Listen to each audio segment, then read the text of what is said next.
అన్నా క్యాంటీన్లో ఎంతోమంది ఆకలితో అలమటిస్తూ అన్నం లేక రోడ్డు మీద పడి ఉన్నటువంటి ఆ వ్యక్తులు ఆ సమయంలో ఆ ఆకలి తీరిన బాధ ఒక్కసారి చూస్తే ఆ ఆనందం వాళ్ళల్లో చూడాలి, జగన్మోహన్ రెడ్డిలో కాదు. జగన్మోహన్ రెడ్డికి ఏముంది, లక్షల కోట్ల సంపద, అవినీతి సంపద దోసిన వ్యక్తికి ఆకలి ఇబ్బంది ఆయనకేం తెలుస్తుందయ్యా? అలాంటి అన్నా క్యాంటీన్లో జగన్మోహన్ రెడ్డి వచ్చిన తర్వాత ఆ పథకాన్ని తీసేయటమే కాదు, అత్యంత బాధాకరం ఏంటంటే ఎక్కడైతే పట్టెడు అన్నం పెట్టి ఆకలి తీర్చిన ఆంధ్రప్రదేశ్లో అన్నా క్యాంటీన్లో వ్యర్థ పదార్థాల సేకరణ కేంద్రం, చిత్తు కేంద్రం, చెత్త కేంద్రం, చెత్త పోగు చేసే కేంద్రాలుగా పెట్టి సైకోబుద్ధి చూపెట్టారు.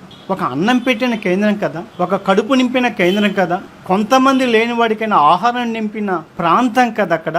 అలాంటి ప్రాంతం మీద మీరు వ్యర్థ పదార్థాలు, చెత్త పదార్థాలు పెట్టారంటే ఒక్కసారి మీ మనస్తత్వం ఏంటో అర్థమవుతుంది.